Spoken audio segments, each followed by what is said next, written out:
Bismillahirrahmanirrahim. Assalamualaikum warahmatullahi wabarakatuh. Alhamdulillah. Alhamdulillahil wahidil qahhar, al-azizil jabbar, muqawwirul laili 'alan nahar, tabsiratan liulil qulubi wal absar. Rabbi syrah li sadri wa yassir li amri wahlul 'uqdatam min lisani yafqahu qawli. Rabbi zidna ilma warzuqna fahma, amma ba'd. Bapak Ibu jamaah salat subuh rahimani wa rahimakumullah. Alhamdulillah, pertama mari kita bersyukur kepada Allah yang banyak memberikan kita nikmat. Mari kita syukuri, syukur dengan lisan, sering-sering kita mengucapkan alhamdulillah. Syukur dengan perbuatan, kita pergunakan nikmat yang ada, beribadah di jalan Allah. Dan syukur yang ketiga, kita meyakini semua kenikmatan itu berasal dari Allah Subhanahu wa taala, atas hebatnya Allah dan bukan karena hebatnya kita. Itu yang disebut dengan syukur dengan hati. Di dalam sebuah hadis Rasulullah pernah bersabda, "Liyattakhidh minkum qalban syakira." Kalian, kata Nabi, hendaklah punya 3 hal. Pertama, hati yang pandai bersyukur. Nah, hati yang bersyukur itulah hati yang meyakini semua kenikmatan itu atas izin dari Allah. Walisanan dzakira, dan hendaklah kalian punya lisan yang senantiasa berzikir. Dan yang ketiga, wa zaujatan mu'minah tu'inuhu ala amril akhirah. Kalian punya istri yang salehah yang tidak hanya peduli pada kalian pada urusan dunia, tapi juga peduli pada urusan akhirat. Ini yang langka dan susah kita cari. Ya, kebanyakan para istri hanya peduli pada urusan dunia suaminya, tidak peduli pada urusan akhirat. Oleh karena itu, Bapak Ibu yang dimuliakan Allah, mari sekali lagi kita bersyukur agar Allah Subhanahu wa taala menambah keberkahan sekaligus juga menambah kuantitas nikmat yang Allah berikan kepada kita. Salawat dan salam tidak lupa kita sampaikan kepada baginda Rasulullah Nabi besar Muhammad sallallahu alaihi wasallam. Allahumma shalli ala sayyidina Muhammad wa ala ali sayyidina Muhammad. Bapak Ibu yang dimuliakan Allah, mengawali kajian pada pagi ini seperti biasa mengambil berkah kajian kita. Kita awali dengan lafaz al-basmalah. Bismillahirrahmanirrahim. Dan tema kita pagi ini kita akan bahas tentang 5 hal penting tentang perceraian. Ya. 5 hal penting tentang perceraian yang wajib diketahui oleh kita umat Islam, baik bagi mereka yang sudah menikah maupun bagi mereka yang belum menikah atau sudah pernah menikah dan sekarang tidak menikah. Bapak Ibu yang dimuliakan Allah, sebelum kita masuk ke sana, saya ingin mengawali kajian ini tentang mengapa orang sering menyebut pernikahan itu dengan bahtera rumah tangga. Banyaknya terjadi perceraian karena kita tidak memahami filosofi ini, ya. Jadi orang menyebut pernikahan itu dengan bahtera rumah tangga bukan tanpa sebab. Sebenarnya ada pesan, ada pelajaran dan ada hikmah di balik penyebutan itu yang kalau kita telaah, kita pelajari, akan menjadi modal sebenarnya bagi kita menjaga keutuhan kita berumah tangga. Tetapi sebaliknya, kalau kita tidak memahami filosofi itu, mengapa orang menyebut pernikahan dengan bahtera, ini yang terkadang sering menyebabkan terjadinya perceraian, baik itu suami menceraikan istri maupun istri menggugat cerai suami.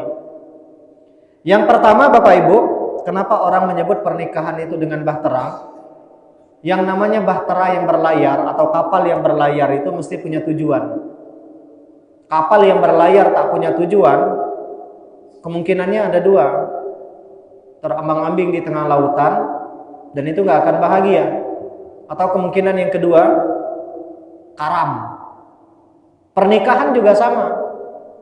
Banyak terjadi perceraian itu biasanya karena banyak orang menikah tidak punya tujuan, nggak jelas mau dibawa kemana tuh pernikahannya. dunia tidak jelas, akhirat pagi. Maka ini poin pertama yang ingin saya sampaikan pada kesempatan berbahagia ini, karena saya rasa ini penting, mukaddimah ini. Sebelum kita masuk kepada 5 hal penting tentang perceraian yang tadi wajib kita ketahui. Oleh karena itu Bapak Ibu yang dimuliakan Allah, saya mengajak kita semua, baik yang sudah menikah maupun yang belum menikah atau yang akan menikah, mari kita rumuskan lagi tujuan kita menikah. Ya, tentu sesuai dengan tuntunan dari Al-Quran dan hadis. Ya, kalau kita telaah banyak sekali tujuan menikah. Di antaranya mencari berkah. Rasulullah kalau orang menikah, doanya barakallahu lakuma wa baraka alaikuma wa jama'a bainakuma fi khair. Semoga Allah memberkahi kalian dalam kebaikan dan kenikmatan serta kebahagiaan. Wa baraka alaikuma, dan semoga Allah memberkahi kalian dalam masalah-masalah pernikahan, dalam ujian-ujian pernikahan, dalam musibah-musibah pernikahan. Wa jama'a bainakuma fi khair, dan semoga Allah mengumpulkan kalian dalam kebaikan. Dan tujuan menikah Bapak Ibu itu bukan bahagia. Karena sering saya sampaikan, kalau tujuan kita menikah itu bahagia, saat kita tak bahagia dalam pernikahan, berapa banyak orang meninggalkan pasangannya dengan alasan tak bahagia. Dan bahagia menikah itu nggak mungkin ya selamanya. Ada terkadang pernikahan itu diuji, dan itu nggak akan bahagia dengan ujian-ujian pernikahan itu. Ada lagi tujuan menikah yang disampaikan di Ar-Rum ayat 21, yang sering ada ayat itu dalam undangan pernikahan. Yang belum tentu yang menikah baca ayat ini, Pak. Wa min ayatihi an khalaqalakum min anfusikum azwaja litaskunu ilaiha, mendapatkan sakinah, ketenangan. Sakinah berbeda dengan tumakninah. Kalau tumakninah ketenangan yang hadir tanpa ada masalah, tapi sakinah ketenangan yang hadir setelah sebelumnya ada masalah dan ada badai. Dan Allah tidak menyebut ketenangan dalam pernikahan itu dengan tumakninah, tetapi dengan sakinah.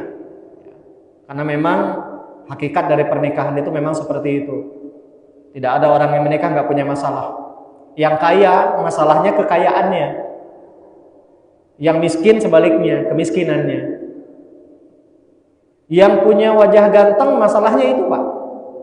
Jadi para istri yang punya suami ganteng, jangan kita kira mereka tenang, kededep mereka. Setiap suaminya keluar rumah, kededep mereka.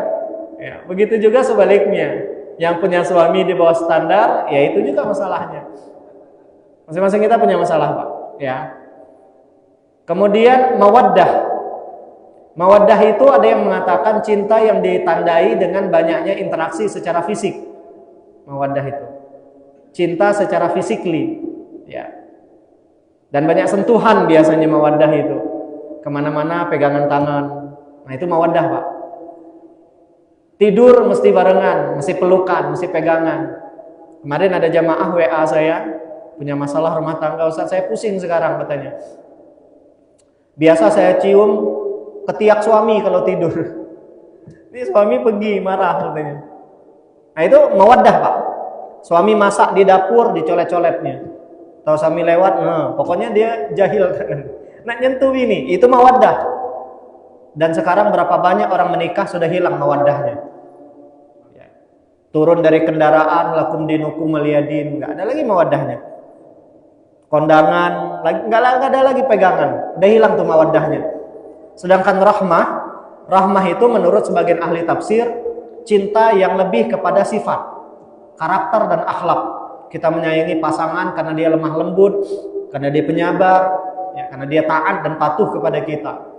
Jadi mawaddah lebih kepada fisik, rahmah itu lebih kepada karakter.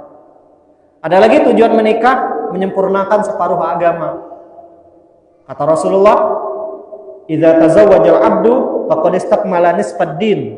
Ketika seorang hamba menikah, sesungguhnya dia telah menyempurnakan separuh agamanya. Karena memang dengan kita menikah, Pak, ada yang mengingatkan kita kalau kita lalai beribadah. Ada yang mensupport kita kalau kita berbuat kebaikan. Dan ada yang menegur kita kalau kita melakukan kesalahan dalam beragama. Tapi berbeda dengan para jomblo, tidak ada. Malam-malam tidak ada yang bangunin dia tahajud. Alarm kadang kita cuekin aja Pak. Ya, sedang kita punya istri aja bangunin kita sering kita cuekin. Apalagi alarm yang sifatnya hanya bunyi saja. Ya. Tujuan menikah berikutnya punya anak. Dulu pernah kita bahas di sini. Ya. Di dalam Islam itu tidak dibenarkan menikah berniat nggak punya anak.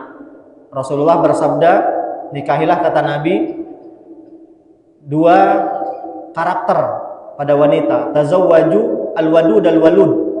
Nikahilah perempuan yang al-wadud, perempuan yang penyayang, ya, yang taat dan patuh.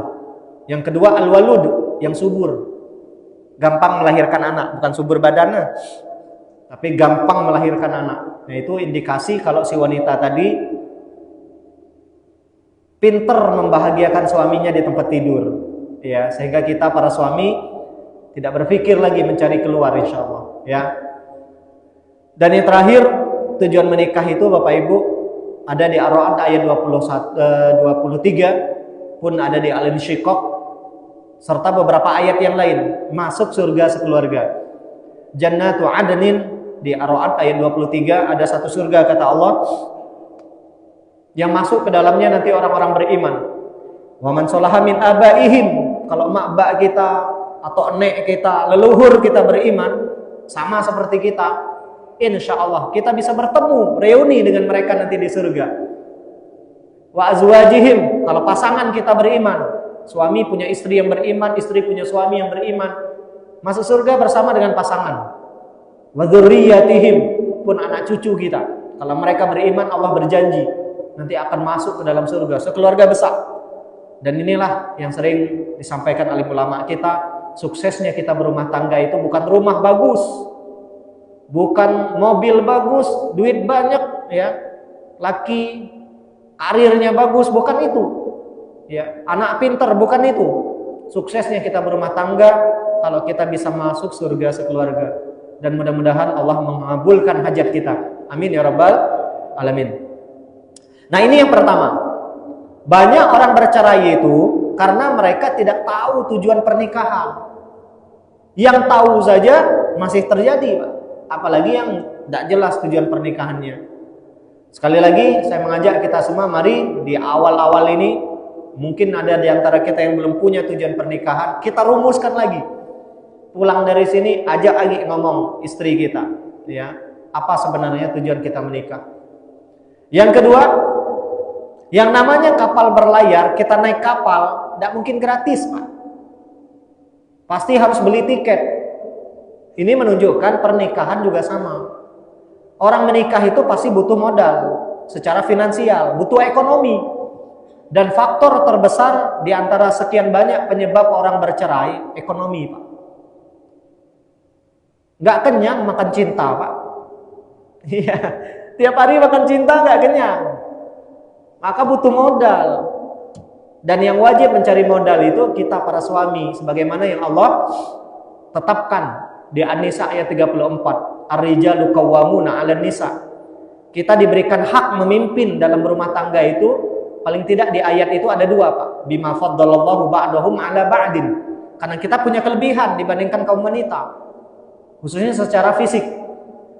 Yang kedua kata Allah, wa bima anfaqu min amwalihim, karena kita para suami mesti menafkahi istri kita. Jadi ketika seorang suami tidak menafkahi keluarganya, menafkahi anak istrinya, hak kepemimpinannya dalam rumah tangga itu dipertanyakan dan diragukan. Kita yang lah merik duit, yang menafkahi istri kita pun dak urung, sekian banyak orang kadang bininya yang ngatur-ngatur. Apalagi kita tidak menafkahi keluarga kita. Makanya menikah itu butuh modal, dan kita yang mesti mencari itu. Ya, perempuan tidak wajib bekerja, karena perempuan diciptakan bukan dari tulang punggung yang mesti mencari nafkah, tapi mereka diciptakan dari tulang rusuk. Yang ketiga, Bapak Ibu, kenapa orang menyebut pernikahan dengan bahtera rumah tangga? Karena yang namanya nakhoda dalam sebuah pelayaran itu mesti punya ilmu. Kita naik kapal, nakhodanya tidak ada ilmunya. Atau kita naik mobil, ternyata sopirnya nggak punya ilmu nyopir. Pasti sebagai penumpang kita kededep, Pak. Dan ini penyebab ketiga yang banyak menyebabkan orang banyak bercerai. Karena para suaminya tidak layak menjadi seorang pemimpin, nggak punya ilmu. Berapa banyak para istri yang ngajar dia ngaji bukan suaminya, suami orang. Yang ngajar dia agama bukan suaminya, suami orang. Para ustadz maksudnya. Maka boleh tanya kepada para istri kita, Pak, pulang dari sini. Mereka lebih senang diajar sama suami siapa? Suami sendiri atau suami orang? Pasti di hati kecil mereka pengen dibimbing dalam beragama itu oleh suami mereka. Dan memang suami yang baik itu paling tidak kata Nabi punya dua hal. Di hadis riwayat Imam At-Tirmizi itu. Idza khataba ilaikum man tardawna dinahu wa khuluquhu. Kita cukup memperbaiki dua hal, Pak. Kalau pengen jadi suami yang baik, baik agama dan baik akhlak. Dengan baik agama kita bisa membimbing istri kita, dengan baik akhlak kita bisa memuliakan mereka. Dua ini, Pak. Kalau ganteng, pinter, ya itu bonus. Tapi minimal dua ini, Pak. Dua ini yang harus ada pada diri kita. Baik agama, baik akhlak. Dan tidak mungkin baik agama kita kalau kita sendiri nggak pernah belajar. Maka supaya kita bisa membimbing agama istri dan anak kita mesti punya ilmu. Baik akhlak, nah ini mesti dipelajari. Karena kata Nabi, akhlak itu ada dua. Ada akhlak bawaan, ada akhlak yang bisa dipelajari. Dengan mempelajari akhlaknya Rasulullah Shallallahu Alaihi Wasallam. Ini penyebab ketiga, banyak orang bercerai, Pak. Karena banyak para suami nggak punya ilmu dalam memimpin bahtera rumah tangganya. Yang ketiga. Yang keempat, kenapa orang menyebut pernikahan dengan bahtera rumah tangga? Karena dalam sebuah pelayaran tidak boleh ada peran yang tertukar. Nakhoda mesti jalankan perannya. Penumpang jangan banyak kisah ya. Dalam artian jangan banyak kenek. Anak buah kapal juga sama. Nggak boleh ada peran yang tertukar. Jangan nakhoda nak jadi penumpang, penumpang nak jadi anak buah kapal nak jadi nakhoda. Nggak cocok gitu, Pak. Nah, dalam pernikahan juga sama. Masing-masing kita jalankan aja tugas dan kewajiban kita, peran kita dalam berumah tangga sebagaimana yang Allah tetapkan. Suami jalankan tugasnya sebagai suami. Istri juga sama. Orang tua juga sama. Jangan sampai orang tua, mertua ngatur-ngatur rumah tangga anaknya. Ini yang sering saya sampaikan, Pak. Banyaknya terjadi perceraian, satu di antara sekian banyaknya, ketika orang tua dan mertua ikut campur urusan pernikahan anaknya. Begitu juga ketika istri mengambil peran suami. Wow, itu banyak yang terjadi perceraian. Dan yang terakhir, Bapak Ibu, kenapa orang menyebut pernikahan dengan bahtera rumah tangga? Karena yang namanya pelayaran itu nggak mungkin selamanya ombaknya tenang. Nggak mungkin selamanya anginnya sejuk, Pak. Terkadang ombaknya kencang. Tidak menutup kemungkinan ada tsunami. Terkadang ada angin yang kencang sekali, topan bisa saja. Dan ini yang tidak dipahami oleh orang-orang yang banyak menikah. Banyak orang-orang yang belum menikah mengira pernikahan itu pasti bahagia. Dia mengira pasangannya pasti baik terus. Padahal pernikahan itu persis seperti sebuah pelayaran. Ada kalanya tenang, terkadang pelayarannya ada yang diuji, Pak. Nah, menikah juga sama. Ya. Orang menikah itu nggak mungkin selamanya bahagia. Bahagia menikah itu, Bapak Ibu, ya sering saya sampaikan, paling 3 bulan pertama atau 6 bulan pertama lah. Tengoklah orang yang baru menikah. Kita tengok status media sosialnya, berdua lah, kita numpang, Bang. Pas ditengok, giginya ada dua lah. Tapi lewat habis itu, nah mulai nampak tuh sifat asli seseorang. Yang hobi marah dia, yang malas ya, dan seterusnya. Makanya menikah, kita tidak hanya dituntut untuk bersyukur dengan kelebihan dan kebaikan pasangan, tapi kita juga diminta bersabar dengan kekurangan dan kesalahan yang dilakukan oleh pasangan kita. Banyak di antara kita yang hanya pandai bersyukur ketika istrinya, suaminya punya kelebihan dan kebaikan. Tetapi sedikit di antara kita yang pandai bersabar dengan kesalahan-kesalahan dan kekurangan pasangannya. Nah ini Bapak Ibu, yang pertama yang ingin saya sampaikan, kenapa orang menyebut pernikahan dengan bahtera rumah tangga. Karena banyak terjadi perceraian itu ketika kita tidak memahami filosofi ini dengan baik dan benar. Lalu berikutnya Bapak Ibu, ada 5 hal penting terkait perceraian yang harus kita ketahui. Yang pertama, perceraian itu adalah kesuksesan terbesar iblis menggoda kita manusia. Hadis riwayat Imam Muslim, Rasulullah bersabda, "Inna iblis yada'u arsyahu 'alal ma." Iblis itu kata Nabi meletakkan singgasananya di atas air. Tsumma yab'atsu sarayahu, lalu dia mengutus bala tentaranya untuk menggoda kita manusia. Dan nanti dia minta laporan dari anak buahnya. Ketika diutus satu persatu anak buahnya, dia minta laporan, kamu berhasil apa, kamu berhasil apa dalam menggoda manusia. Ketika ada anak buahnya yang mengatakan, saya berhasil membuat seseorang korupsi dan mencuri, iblis mengatakan, ma sana'ta syai'a, kamu belum ada apa-apa, belum sukses, belum hebat. Ketika ada yang mengatakan, saya berhasil membuat si A membunuh saudaranya sesama muslim, lagi-lagi iblis mengatakan, ma sana'ta syai'a, kamu belum ada apa-apa. Ketika ada yang mengatakan, saya berhasil membuat seseorang durhaka sama orang tuanya, lagi-lagi iblis mengatakan, ma sana'ta syai'a, apapun laporan yang disampaikan anak buahnya, lagi-lagi iblis mengatakan, ma sana'ta syai'a, belum ada hebatnya.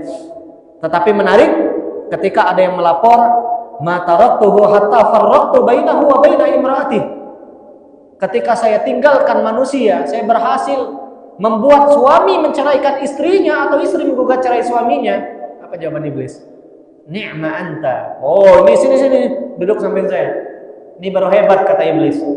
Jadi Bapak Ibu, ini hal penting pertama yang harus kita ketahui terkait dengan perceraian. Perceraian itu adalah kesuksesan terbesar iblis menggoda kita manusia. Apa yang ingin saya sampaikan?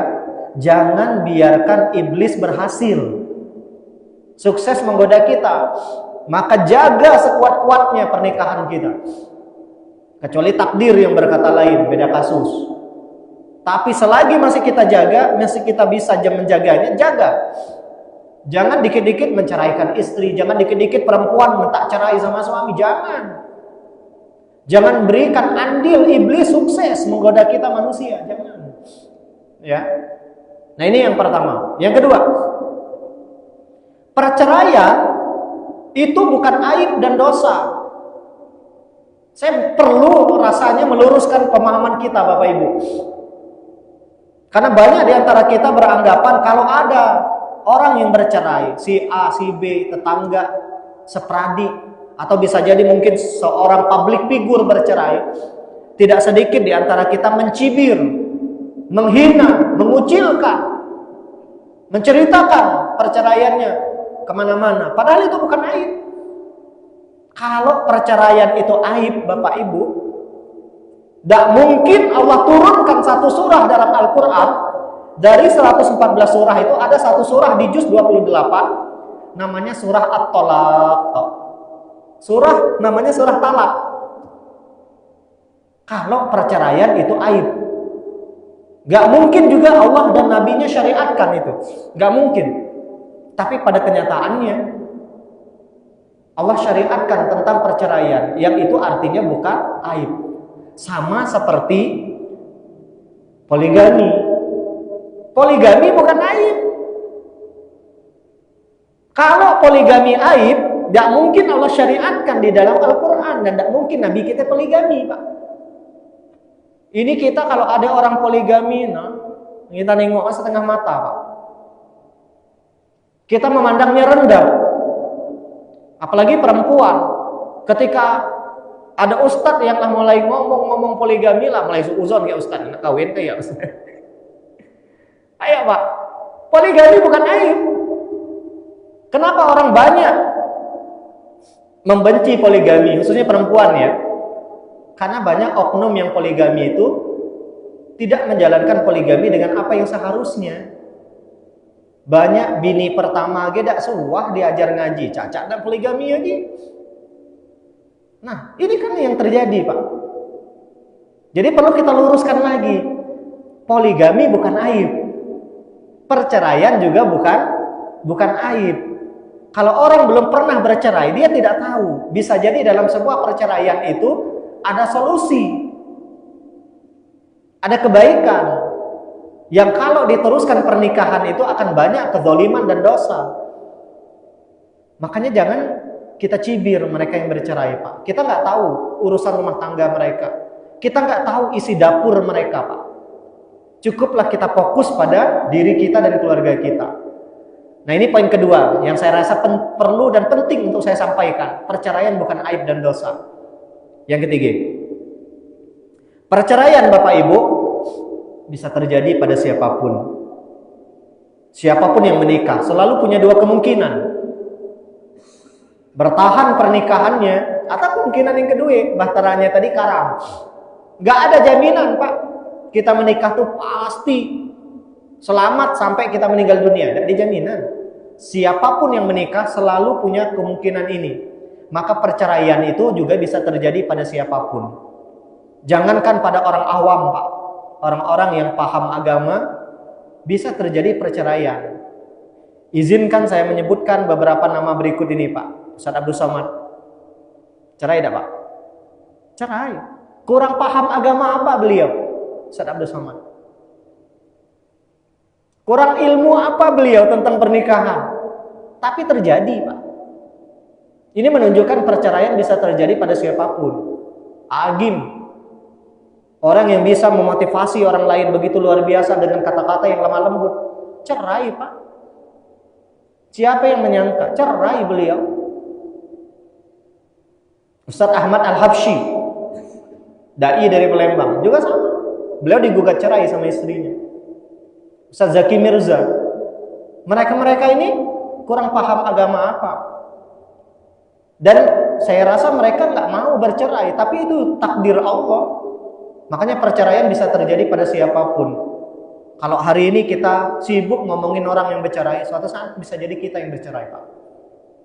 Karena kemungkinan itu akan ada pada siapapun. Jadi jangankan orang awam, orang-orang yang paham agama pun bisa terjadi. Bahkan sekelas para sahabat, mereka pernah bercerai. Anak angkatnya Nabi, Pak, Zaid bin Harisah, menceraikan Zainab binti Jahsyin. Bercerai, anak angkat Nabi bercerai, Pak. Kemudian ada Abdullah bin Umar, anaknya Umar bin Khattab. Beliau dalam ilmu hadis dikenal minal mukatsirina fi riwayatil hadis. Termasuk sahabat yang paling banyak meriwayatkan hadis selain Abu Hurairah, selain Aisyah, selain Abdullah bin Mas'ud dan beberapa perawi hadis yang lain. Sahabat dari kalangan sahabat ya. Hafal banyak hadis, pernah menceraikan istrinya dalam keadaan haid. Diadukan Umar kepada Nabi. Lalu Nabi mengatakan, "Murhu falyuraji'ha." Suruh dia rujuk karena tidak boleh menceraikan istri dalam keadaan haid. Itu namanya talak bid'ah. Berdasarkan kondisi istri. Haram hukumnya menceraikan istri ketika istri haid dan hamil. Karena kondisi fisik mereka lemah. Kondisi psikis mereka juga lemah.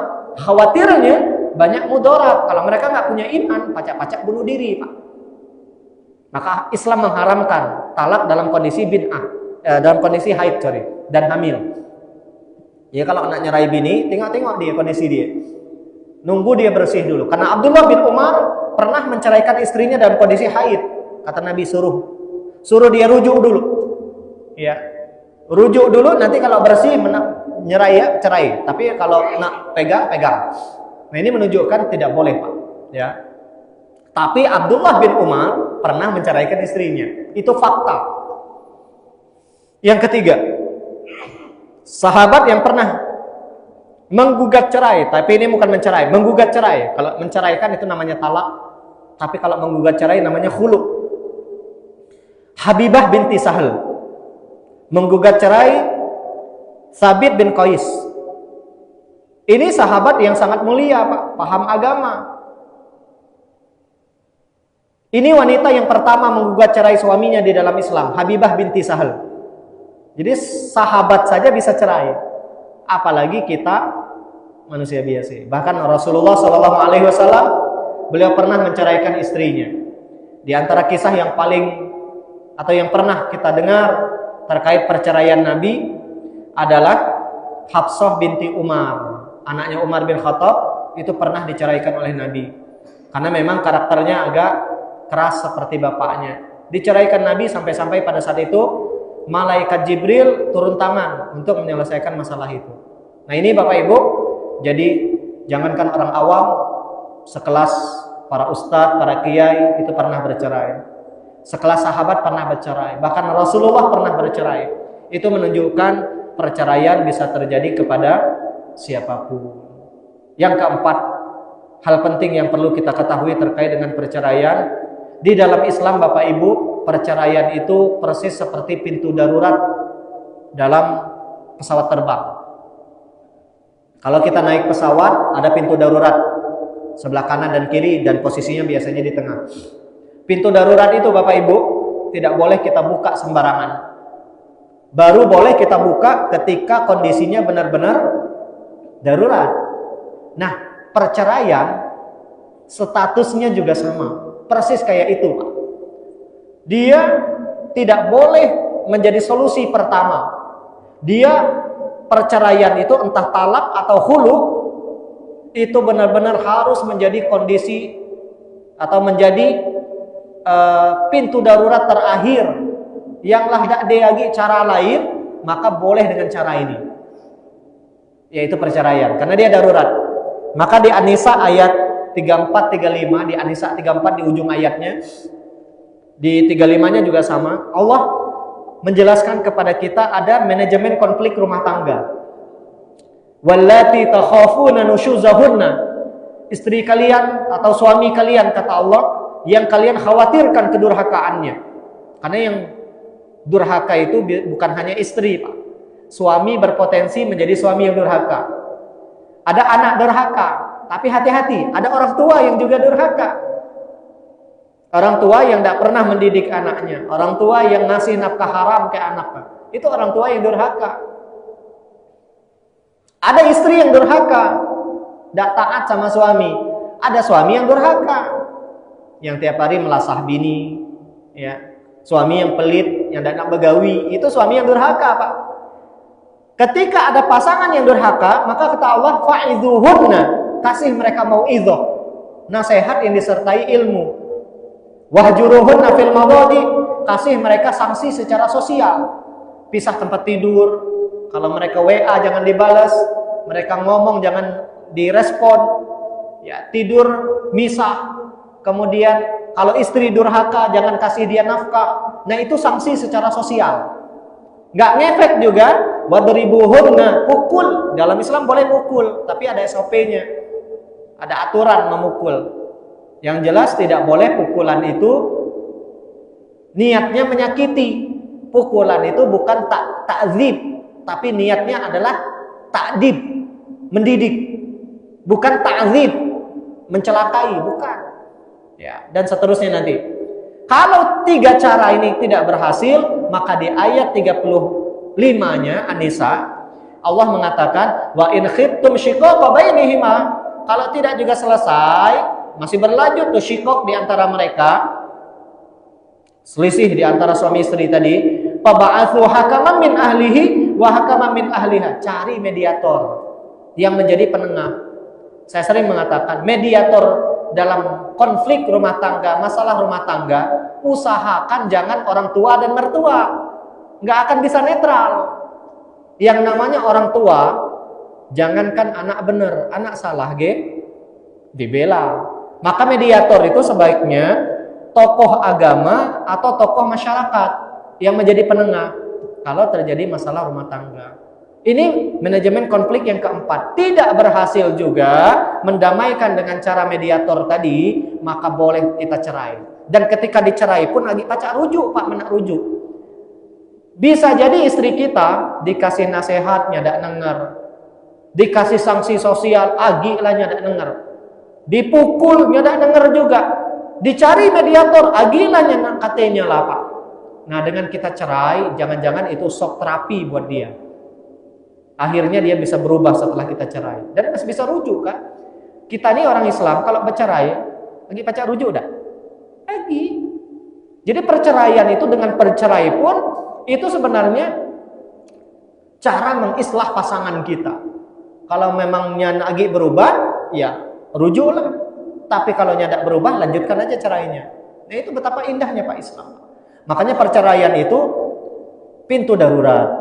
Jangan menjadi solusi yang pertama dan yang paling utama. Jangan. Itu pintu terakhir. Ketika rumah tangga kita benar-benar darurat, tidak ada cara lain menyelamatkannya kecuali itu, ya datang apa lah. Yang terakhir Bapak Ibu, perceraian itu hukumnya halal, tapi dibenci. Kenapa hukumnya halal? Nah, ini hadis riwayat Abu Daud ya, dalam Sunan Abu Daud dari Abdullah bin Umar. Walaupun menurut sebagian ahli hadis ini dhaif, tetapi maknanya sahih ya. Hadisnya dhaif, tapi maknanya sahih. Dalam artian hadis ini bisa dijadikan sebagai pegangan hukum ya. Abghadul halal ilallahi ta'ala at-talaq. Perkara yang halal tapi dibenci, itu adalah talak. Kenapa halal? Dibolehkan karena bisa jadi solusi, Pak. Kenapa dibenci? Karena yang jadi korban, karena akan ada yang jadi korban, khususnya anak-anak nanti, yang paling menjadi korban pertama dalam sebuah perceraian. Bapak Ibu yang dimuliakan Allah, inilah 5 hal yang bisa saya sampaikan dalam kajian kita pagi ini.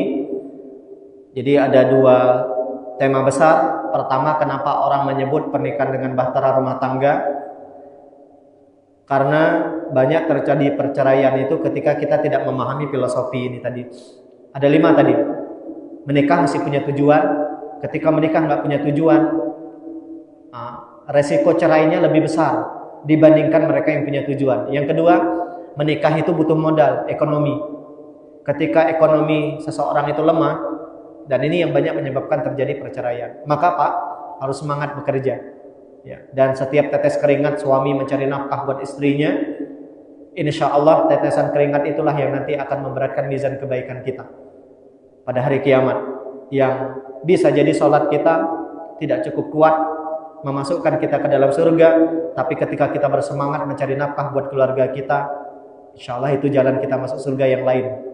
Yang ketiga, sebagai seorang suami mesti punya ilmu menjalankan pernikahan kita. Ilmu kita harus lebih banyak daripada istri kita, Pak. Ilmu agama. Kita mesti ngajarin anak istri kita ngaji, ngajarin anak istri kita agama, membimbing mereka, mengajarkan mereka akhlak yang baik. Dan tidak mungkin kita bisa melakukan itu kalau kita nggak punya ilmu. Hadirlah di majelis ilmu, Pak. Ya. Kemudian yang keempat, jangan ada peran yang tertukar.